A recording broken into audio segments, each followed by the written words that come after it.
Aujourd'hui, je vais te parler de comment j'ai combiné Overcooked et Five Nights at Freddy's. Eh bien, laissez-moi vous expliquer dans cette vidéo comment l'idée m'est venue de faire converger ces deux jeux que tout oppose en apparence. Mais avant de vous montrer ce que j'ai réussi à fabriquer, laissez-moi vous raconter comment tout a commencé. Pour ça, il faut d'abord remonter aux origines, comprendre comment ces deux jeux sont nés et pourquoi, aujourd'hui, ils allaient se rencontrer. Salut, moi c'est Hugo et bienvenue dans mon univers.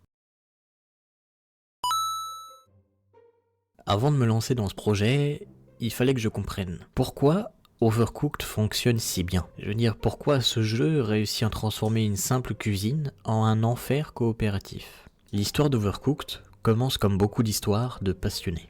Phil Duncan et Holly Devine, deux développeurs britanniques qui, à l'époque, bossaient chez Frontier Development. Ils travaillaient sur des petits projets comme Elite Dangerous ou encore Planet Coaster. Mais eux, ce qu'ils veulent, c'est revenir à l'essentiel. Ils veulent créer un petit jeu fun et immédiat. Un jeu qui parle à tout le monde. L'idée leur vient dans une cuisine. Parce qu'au fond, une cuisine, c'est déjà un jeu vidéo. Il y a des rôles, des tâches, une pression constante et des catastrophes qui s'enchaînent. Là, elles se disent « Pourquoi ne pas en faire un jeu ?» Alors, ils quittent leur job, montent Ghost Town Games, et ils se lancent, 2 personnes, pas d'argent, pas de certitude, mais une profonde passion de vouloir créer un jeu vidéo.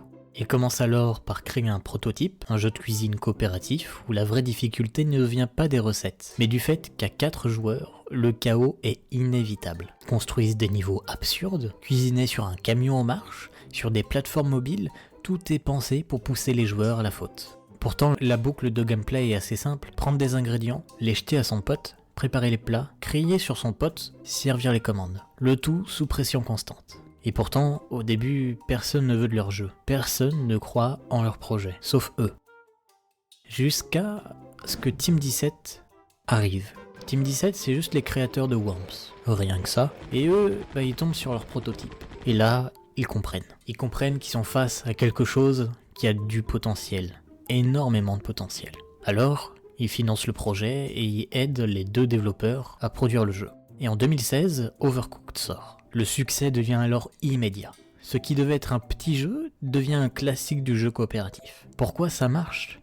Parce que la cuisine, ce n'est qu'un prétexte. Ce qu'Overcooked a compris, mieux que personne, c'est pas vraiment la mécanique de gameplay. C'est le fun qui naît du chaos.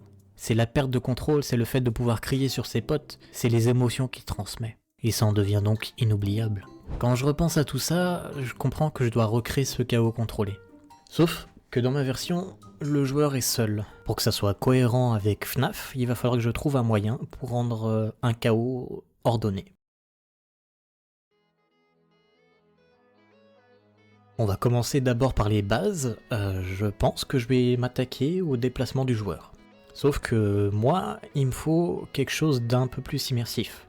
Pour qu'on puisse combiner les deux jeux, je pense partir sur une version vue FPS. C'est-à-dire qu'on aura une vue à la première personne avec une immersion la plus réaliste possible. Bon, je me suis attaqué au déplacement de mon personnage, on a bien la vue à la première personne, mais ça manque de quelque chose. Ça manque de personnalité. Pour ça, je vais ouvrir Blender et je vais essayer de modéliser le personnage d'Overcooked.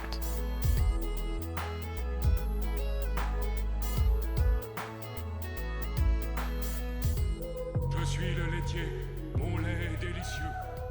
Pour que ça soit compatible au niveau des mouvements et des animations, je vais rajouter un squelette à mon modèle. Ensuite, pour avoir plus de réalisme et d'immersion, je vais attacher la caméra sur la tête de mon personnage. Maintenant, on voit bien le corps de mon personnage. Ça me convient pour le moment, passons à la suite. L'une des mécaniques principales aussi dans Overcooked, c'est les ingrédients. On peut les attraper, les jeter, les déposer. Donc je vais m'occuper de cette mécanique, sauf que je me retrouve encore une fois face à un problème. Je veux tout réaliser dans mon jeu et je n'ai pas de modèle pour mes ingrédients. Je rouvre Blender et je modélise une tomate, un fromage, des pepperonis et une pâte à pizza. J'importe ces modèles dans mon projet et je teste si on peut bien attraper, jeter ou déposer. Bon, il y a quelques petits réglages à faire, mais c'est plutôt pas mal. Et pour ajouter encore plus de réalisme, je rajoute des squelettes sur mes ingrédients. Alors pas sur tous, mais je le rajoute sur le pepperoni et la pâte à pizza. Ça va me permettre après de rajouter un ragdoll, donc un mouvement de façon un peu aléatoire sur le squelette. C'est des petits détails que je rajoute, mais je trouve que ça rajoute un peu de vie à mon projet, donc c'est plutôt pas mal.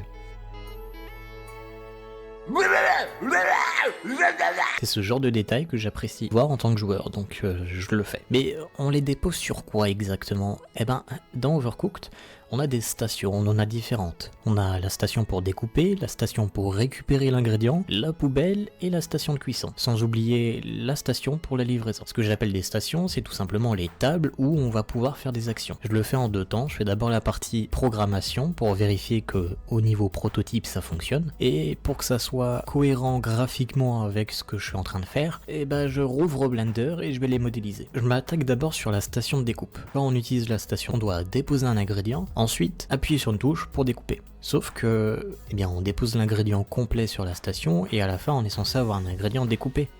Le petit détail que j'ai oublié, c'est que j'ai pas de modèle de découpe de mes ingrédients. Ce qui fait que je dois repasser sur Blender pour refaire des modèles. Et c'est là que j'ai compris une chose très importante. À la base, le projet était prévu pour une semaine, et là je me retrouve à faire plein de détails. Au fond, je l'avais pas spécialement pensé. Actuellement, je vous parle alors que le projet est terminé, et à ce moment-là, j'étais loin d'imaginer qu'il me restait encore énormément de choses, énormément de modèles à faire. Et je m'en suis rendu compte un peu tard que c'était juste impossible en une semaine de tout faire.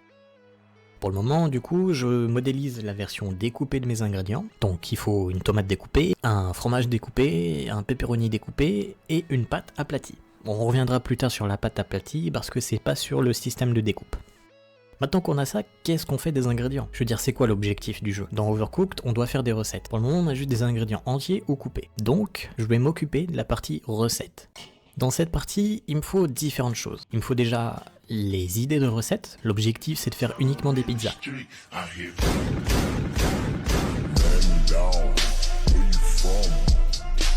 Je sais déjà que j'ai 4 ingrédients, donc avec ces 4 ingrédients là, je dois créer des recettes. Ensuite, je m'occupe de la partie commande. Il faut maximum 5 commandes, parce qu'après sinon il y en a beaucoup trop, et je rajoute une interface aussi pour afficher les commandes. Et là pareil, il y a un détail que j'avais pas pensé, mais chaque image qui doit être présentée au joueur doit être faite. Donc il me faut une image d'une tomate, une image d'un pepperoni, une image d'un fromage, une image d'une pâte. Et ça, il me faut également pour les recettes. Dans Overcooked, le petit détail qui est affiché, c'est comment est fait la recette, mais aussi à quoi ressemble la recette au final. Donc j'ai dû faire ça pour chacune des recettes. Et c'est ce genre de petit détail qui a été oublié, mais en même temps qui rajoute énormément de choses dans le gameplay. Je m'occupe de ça, je fais en sorte que le système de commande fonctionne. Ensuite, je rajoute un timer qui varie en fonction de 30 à 60 secondes, peu importe la commande, et je fais en sorte qu'on limite les commandes à 5 pour ajouter un petit peu ce chaos contrôlé. Revenons à notre système de station. Pour le moment, j'ai ma découpe, mais comment on fait la suite de la recette? Eh ben, il nous faut une pâte, mais il faut aplatir cette pâte. Donc j'ai créé une station pour assembler et aplatir la pâte. Ce qui fait qu'on a juste à mettre la pâte sur la station et interagir avec. Ça va aplatir ce modèle de pâte. Donc bien évidemment j'ai dû le modéliser sur Blender. On récupère nos ingrédients découpés sur la planche à découper et on les assemble sur la pâte. C'est là où j'avais également oublié ce petit détail, mais les ingrédients découpés, il faut un modèle pour avoir des ingrédients assemblés. Donc j'ai dû repasser sur Blender pour chacun des ingrédients et chacun des ingrédients rajouter un modèle d'assemblage. Et tous ces petits détails qui font que le projet a pris beaucoup plus de temps que prévu.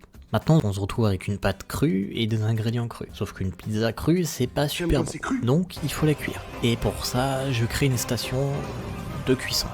Bon, ok, c'est juste un four à pizza. Ce qui est pas mal dans Overcooked, c'est qu'on a la partie cuisson et la partie brûlée. Si on laisse l'ingrédient sur le feu, au bout d'un moment, il commence à brûler et il est plus utilisable. Donc je rajoute ce système, ça fonctionne plutôt bien. Et ensuite je vais polish cette version et je vais rajouter des particules. Donc on va rajouter de la fumée qui sort de la cheminée, les particules de flamme à l'intérieur du four et un petit son de feu qui crépite. Et quand le modèle est cuit, on va changer son aspect qu'il aura pour donner l'impression qu'il est un peu plus cuit. Bon, pour me simplifier, je vais juste garder le modèle de base et je vais changer la couleur des matériaux. Ensuite, je m'occupe de la version brûlée. Je rajoute des particules, un son et je change le matériau pour que ça soit complètement noir carbone. Moi, je trouve que c'est pas mal. J'aime quand c'est brûlé. On n'a plus qu'à livrer la pizza.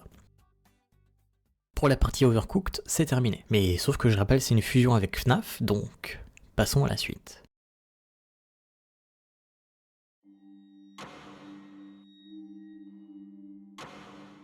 Pour comprendre ce que représente Five Nights at Freddy's, il faut revenir à l'origine, à la solitude d'un développeur texan, Scott Cawthon. Scott crée des jeux familiaux, inoffensifs, à but religieux. Il développe The Desolate Hope, ou Cheaper and Son Lumber Co. Mais ces jeux font un bide. Pire encore, on se moque de lui. Une critique, en particulier, va tout changer. C'est flippant, on dirait un jeu d'horreur, sauf que ça n'en est pas un. Ce commentaire va le hanter, pendant des jours, des nuits. Scott doute. Peut-être qu'il n'est pas fait pour ça, peut-être qu'il doit tout arrêter. Mais au lieu d'abandonner, il décide d'en faire une force. Et si cette peur, il la prenait au sérieux? Et si, finalement, son prochain jeu assumait cette ambiance dérangeante? En 2014, dans son coin, Scott Cawthon développe Five Nights at Freddy's. Il utilise ClickTeam Fusion, pas de moteur dernier cri, juste lui et son idée.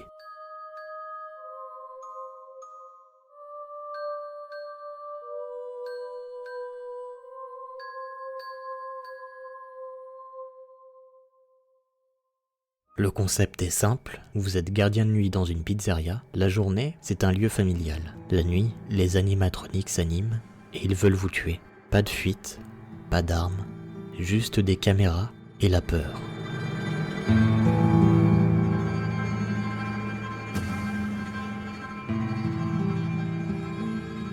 C'est alors que le 8 août 2014, le jeu sort discrètement. Personne n'y croit, sauf YouTube.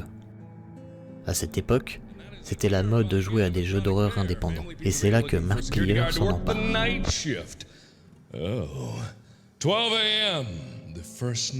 Les jumpscares, les cris, le public devient accro. En quelques semaines, FNAF explose. Les théories pullulent, les fans cherchent la moindre piste. FNAF devient un phénomène, une légende de l'horreur moderne. Aujourd'hui, la saga compte des jeux, des livres et même un film. Mais tout est parti de là. Un développeur, seul, qui a décidé d'embrasser la peur plutôt que de la fuir.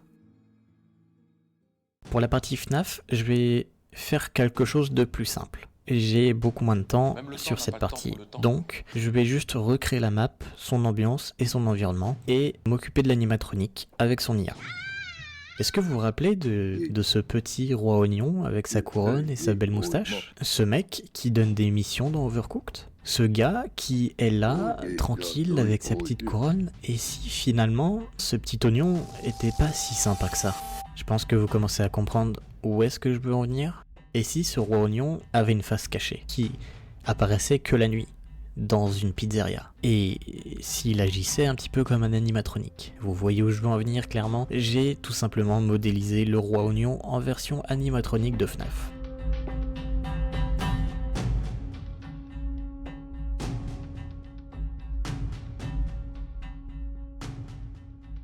Ouais, alors je sais pas ce que vous en pensez, pour le moment il est pas très terrifiant. Je vais lui rajouter quelques animations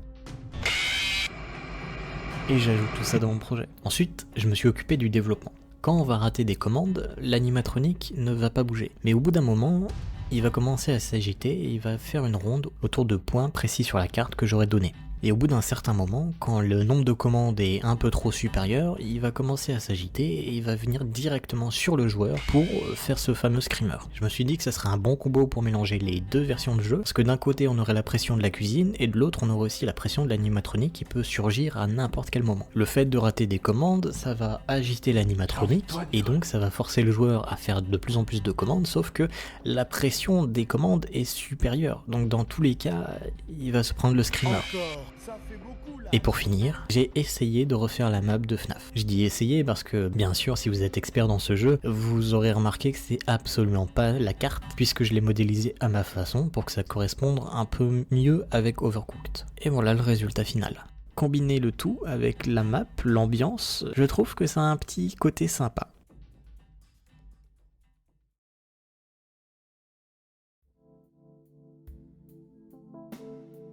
Quand on combine le chaos d'Overcooked et la terreur de FNAF, on obtient un jeu où la cuisine devient un piège, où chaque plat raté réveille quelque chose. Dans mon prototype, le roi oignon n'est plus ce vieux sage, c'est l'ombre qui vous observe. Le gameplay devient un mélange improbable et la mécanique est assez simple. Il faut cuisiner vite, tout en surveillant vos arrières. Et là je réalise quelque chose, c'est que soit dans Overcooked ou dans FNAF, tout se joue sur la même émotion, la perte de contrôle. On croit jouer à un jeu de cuisine, mais en réalité on gère simplement notre propre stress. N'hésitez pas à me dire dans les commentaires 2 jeux totalement opposés que vous aimeriez bien voir combinés. Sur ce, moi je vous remercie d'avoir regardé jusqu'ici et à la prochaine.